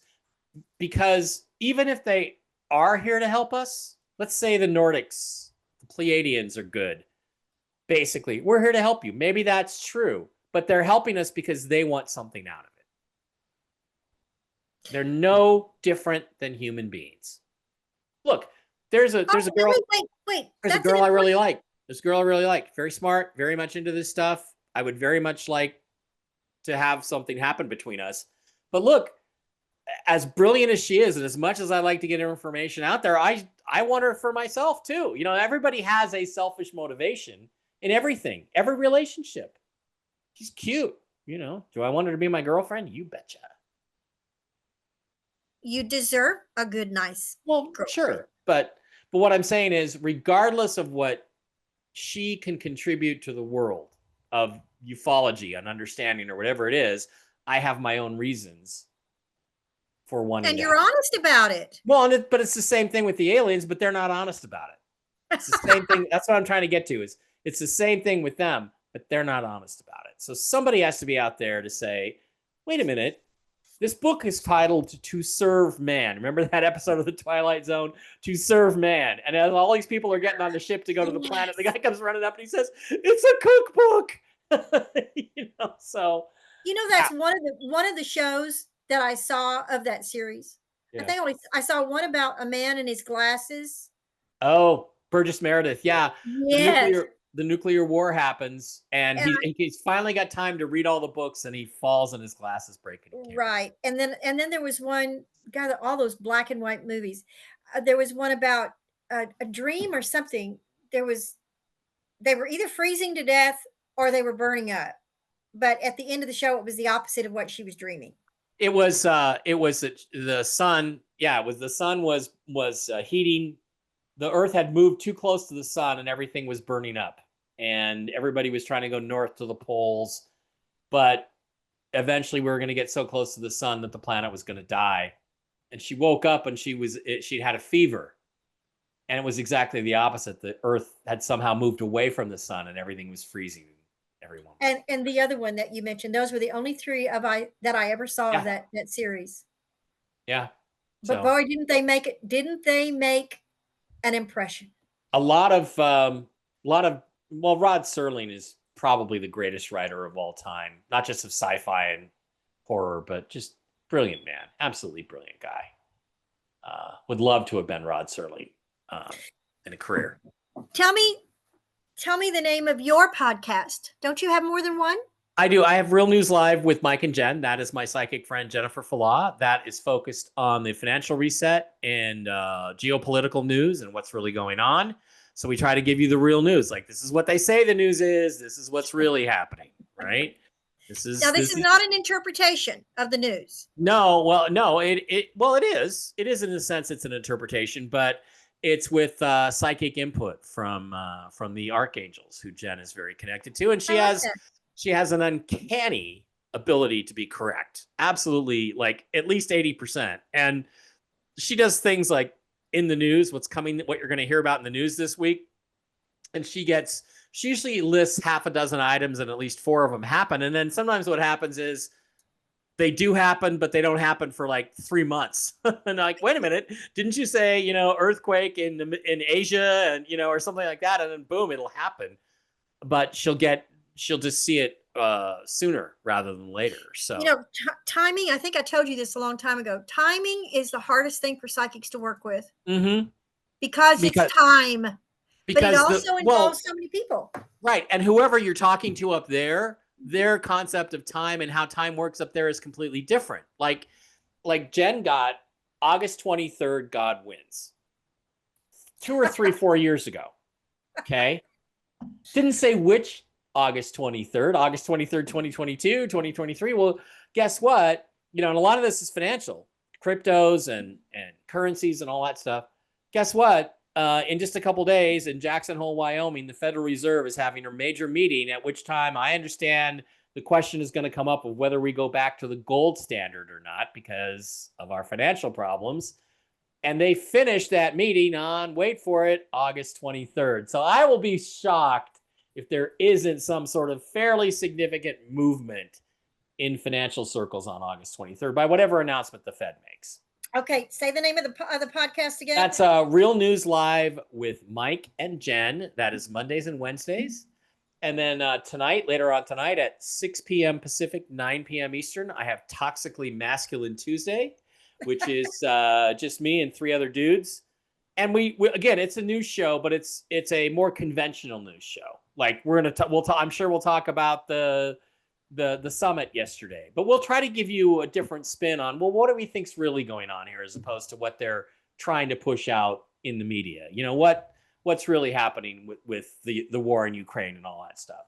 We have that one. And then I do, there's a friend of mine named Mark Z, the original Mark Z. And I do Whiskey and Wisdom with him on Wednesday nights, which is just, again, 3 guys sitting around drinking a little whiskey, telling dad jokes. And I give what they call Mike Bara's bad dating advice on that. But it's not bad. It's actually good. It's funny because the three of us, it's Mark's Z and his son Zester and me, and we were all at a conference in March, right? And I met a very nice young lady there and had a really good time, and we were walking back to my room, and Zester comes walking up, hi, how's it going? One of those, hi, how's it going kind of things. And I said, Zester, you really can't claim that it's bad dating advice anymore, because you now have absolute proof that it works. So that's the thing where I try to give guys advice that I've learned about women, because so many men, especially with the confusion today and about feminism and stuff, I try to explain to them, like, girls are girls, and they're not really different than they used to be. They, they want you to open the door for them. They want you to decide where you're going to eat. They want you to drive. So I try to give guys advice, because guys have become so walking on eggshells around girls that in a lot of cases they don't even talk to girls anymore. And I'm like, that's not what the girls want. So that's kind of a fun show. At least say hi. Yeah. Well, how? Yeah, and especially with the robots coming along that are getting more and more realistic, how, if men don't get braver and talk to girls more, how are men going to meet women anymore? It's just going to be, it's bad. Elaine, in some countries, it's really bad. Like, Japanese young men just do not go out to bars. They do not try to meet girls. They just sit at home and play video games. So I saw something on one of the news specials about one of the Asian countries. I can't remember which one. It may have been Japan, and how the birth rates have gone down dramatically. It's Japan, because the men won't approach the women anymore. Girls. I've said for a long time, remember, I'm a totally different generation. I've said for a long time, women, yes, of course, they should say something when a man has been inappropriate, but not to the point of absolutely devastating and killing that person's everything. Yeah. But men are so legally afraid now of doing anything. Yeah, exactly. Anything. In the workplace or you used to be able to meet my dad met my mom in the workplace at Boeing, so it becomes a criminalized thing, and it is a problem. And there are men speaking out about it, and letting women know, hey, look, you have to be more approachable. And the problem too is, Elaine, with social media, one of the social problems we have is women can get so much attention from men that their standards for what is an acceptable man have gotten so high that it's like they reject anybody who's just a good guy. And then, after 10 years of these good looking men that they're attracted to, using them and losing them, sometimes they're in their early 30s or mid 30s. They got 1 or 2 kids and they're looking for a good guy, and there aren't any around. And it's like, yeah, because you put them in the friend zone 10 years ago. So that's what you wanted. You should have grabbed onto it when you were 25. Now, men honestly look at a woman with a couple of kids by another man as baggage. So it's really hard to cross that divide, which is getting wider. But you know what? I'm still old-fashioned enough to believe the perfect person for everybody is out there at the perfect time for the perfect reasons. I don't care how many kids there are to raise, because I know women that have married men, a second marriage even. Maybe she didn't have any children with the first one, but have married a man with 3, 4 kids of various ages and said, I love the man. I take the whole package. But I know men. I know men who are just like, oh, she has kids. Okay, I'll date her when she's available, but there's no way I'm going to be serious about her. And so then she wastes a year or 2 of her life with that guy, and he's never serious. He's not really going to be serious about her, because he's not going to do that. And reprogramming men has failed. We're not going to be reprogrammed. We like what we like. We want what we want, and we're going to do what we're going to do. Women are the same way these days, honey. Yeah. But I still believe the perfect person will come along at the perfect time. Well, I believe that you have several perfect persons that come along at different times. Yes, depending on your lifespan. Depending on what lesson you have to learn at that particular moment. Yes. Right? Yes. So, so anyway, that shows fun because people kind of give me a hard time about it. I'm like, well, on the other hand, I'm doing okay. I do okay with the ladies, but have I met anybody else I'd be interested in marrying? Well, not until recently, but that's a long way off, Well, we'll hope that works for you, sweetie. Well, I never really thought I'd feel that way again. I really thought I'm just going to date and have have relationships, but they're not going to get really serious again. And you find out you can meet somebody. Again, those are feelings that you don't, I almost said don't have any control over, but I have known people that have completely ignored their feelings and just gone on with life out of fear for one reason or another. Yeah. And I get it, but I still go back to, if you're supposed to be together, nothing's going to stand in the way. Well, even if you have to circle back, we all have free will. We all have free will. We do. We all have free will. So I think you have multiple contracted opportunities, but that person can still choose not to fulfill the contract. Not to do it this lifetime. But eventually it has to happen. Some lifetime. I want to go back to something I wanted to say a while ago. I have heard over and over and over again in meditations, in readings, in just the thought pattern that Earth is the most difficult planet to live on in a skin for all of its challenges. And if I've always heard that if you can survive, learn and teach, and no matter how bad you may be a serial killer, but there are still lessons there. There's still reasons that's an example of what other people hopefully will not be. If we can survive planet Earth and prove ourselves as a teacher and a learner, we have truly accomplished a major growth pattern just by simply being on Earth, even if it's just to take 5 or 6 breaths, because the people in the hospital, the parents, everybody have experienced something and they needed to learn about life. I know that may sound horrible to some people, but it's not easy to live on planet Earth. It isn't. You touched on what I think is one of the most underrated things about being human. And,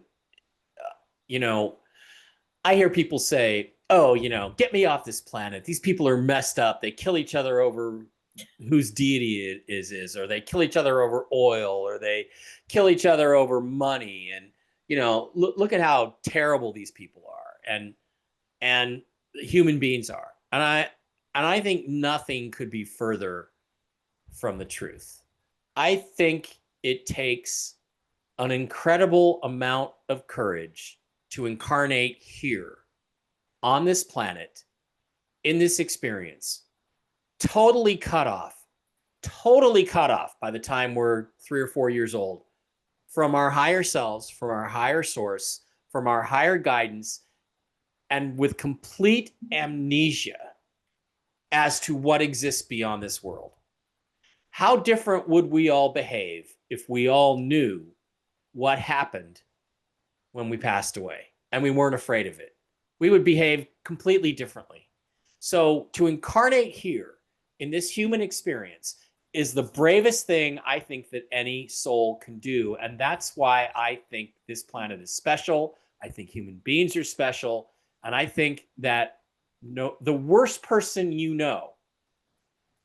is a creature of nobility for having come here to experience this. Because don't kid yourself, okay? Hitler and Stalin and Mao and Genghis Khan, they have a lot of karma to clear. But they were brave enough to come here and do what the plan wanted them to do. And they're paying for it. And they're going to pay for it. And that takes courage. That takes admiration. I don't care who it is. So the worst person in your life is a creature of nobility, a soul of nobility. And you should go through life appreciating that, because so are you. With respect, a certain amount of respect. I agree with you 100%. One of these days, ask me behind the scenes about my Genghis Khan person. And I'll share a story with you. And on that note of curiosity, we're going to thank the wonderful Mike Bara. I've kept you for a very long time on purpose because I know how busy you are, and I know how we tried twice now to get him on here. Yeah. And this is, so I was going to take every minute I could squeeze out, which was almost 2 hours. So I appreciate you. However, I have a half a page of notes that when I can twist your arm to come back again, I'd like to continue the conversation. Sure. It would be fun. I'd love to. I'd love to come back. So let's do it again. Thank you so much. I know you've got your podcast. Now that I know the names of them, I will look them up on, and you also have things on YouTube. Oh yeah, Mike Bara 333 on YouTube. That's where all the podcasts go, and also lots of videos, UFO cases I've investigated, things I've exposed, people who really aren't telling you the truth about UFOs, and also cases that I think are very exciting, very provable, very interesting stuff. So Mike Bara 333, and then the Rumble channel is Real News Live with Mike and Jen, and then my website is mikebara.blogspot.com, or just type in mikebara.com and it'll go right there. All kinds of stuff will show up. All kinds of stuff, links to my books, links to lectures I've done, lots of cool stuff. Yeah. Speaking of books, do you already have your next one outlined in your head? My next one I would call either The Secret History of the United States or Ancient Aliens and the Deep State. However, what I'm planning to put into it, I was told you can publish that, but you'll be dead in 3 months if it comes out and people start reading it. I really want to tell people about how money really works and the monetary. My philosophy, Elaine, is everything in geopolitics is money or aliens. Okay. So it's either money or it's aliens or it's both. And there's certain truths that I don't think the world's quite ready for, but I want to talk about, and I will talk to you about them in arenas where I'm not going to be seen widely. So I want to write that. I want to write that book, but I've been told it would be dangerous, and I don't think the world's quite ready for it. But it may be ready. Maybe next year it'll be ready for that. So I don't really have another book project. Right I got within 5 years. Okay, within 5 years. Within 5 years. That's kind of my timeline too. Well, it doesn't mean you can't be writing it now. That doesn't mean it has to be published right now. But you could be working on it and still make revisions as things change. Well, I find these days that video is the best way to communicate right now. And that's what I'm doing more of, rather than the written word. So you're such a good writer. Well, not that you're not a good video person. Some people don't think so. I will write again. But do a novel. I'm doing a little. I mean, look, Elaine, look, to do this next book. I mean, one of the things I have to research and put into a book that in an entertaining way is the exact movements of the British Army in Washington, D.C. in the War of 1812, because that's really important. You think that's exciting to get up? Oh boy, I can't wait to write about the War of 1812. No, it's not exciting, but that's the thing about a book, is it's critical context. Whereas critical to have context. Whereas with these kinds of things, you can just hit the highlights. And so, I'm trying to improve my communication skills in that area. I'm just so glad that this podcast was, like I said before, I had radio shows before, but this, as being a podcast, took so long to happen because it didn't exist. Right. And this can be a podcast. You can just take the audio file and upload it to all the podcast platforms, and people that want to listen in their cars can listen to it in their cars. Right. It doesn't have to be a video. I'm ready for another novel from you, which you could take all kinds of your good stuff. Well, I have that one. I have that one written. However, it is very different from the first one, and it's very dark, and it's very, it's very intense, very extreme. And I'm not sure I want to show the world that side of me yet. We'll see. Honey, if Steve, what's his name, can do it. Well, it's kind of Ancient Aliens meets, Twilight meets 50 Shades of Grey. Okay, so it's not. I want to read that. Yeah, it's pretty well. Look, it's funny because I've given it to some women because I want to see how women react to it. right? I've given it to some women that are like, wow, that first couple of chapters was kind of intense. And I'm like, yeah. But fascinatingly, Elaine, that story, it was one night with the girl that I wrote the choice for. I was just really having a hard time with where we were at. And I came home and I was drinking and I was like, God, I looked up and I said, you got to give me something here. I need something, because where I'm at right now is killing me. And that night I dreamed this dream, and in the dream was this entire story. And I think it was probably a past life of hers and mine, but it was like a metaphorical past life. But they gave me the whole story. I woke up, I turned on my voice memo, kept my eyes closed so I was in that half dream state so I could remember, dictated the whole thing, got up the next day and wrote it. So that's where that came from. So I had to take no responsibility. It's God's story. It's not mine. I was going to say, you asked, you received. Now you have the responsibility of doing something with the gift. I've tried to do something with it, but we'll see if I put it out there. It's doesn't have to be immediate. Just remember, Elaine, if you do want to read it and I do send it to you, there's one thing you have to keep in mind through everything you read. It's a love story. It's actually a love story. Okay. Got it. No matter what's happening on the page in front of you, keep it in your brain. This is actually a love story. That should be on the front of the book. Well, I actually put in a love story. I just gave it to a friend. Who's into all those different kinds of books, and I just gave it to her to read it. And I put in a new tag. The author's note. Please keep in mind as you read this that this is a love story, and you may not see. You're not going to see the love at the beginning. You're not going to see the love in the middle. Hopefully, you will see the love in the end. You'll understand. See, you could put that in the very first. They could open the book and they're that's what's going to be there, because that's my disclaimer. So yeah, I'm kind of sitting on that one. Waiting for the right time. The universe has told me it's not quite the right time for that one yet, but we'll see. I agree with that. The world. Okay. What is the gray thing? It's already out there. So that's not a big shock, but perhaps when it's mixed with some other things, it could be for some folks. Yeah. Yes, absolutely. And I'm going to have to let you go. All right. I cannot tell you how much I've enjoyed our conversation. I will have faith that we will have another one in the next couple of months as time allows, because we're going to have to pick up where we left off. But like I said, I've got all kinds of notes here. Can you see this? Yeah. Yeah. Okay. All right. Well, I promise I'll come back. We'll do it again. Promise accepted. Thank you so much, Mike Bara. You folks out there, go look for his work. As you can tell, he's well worth the search. Thank you so much, Mike. Take care, hon. Bye-bye.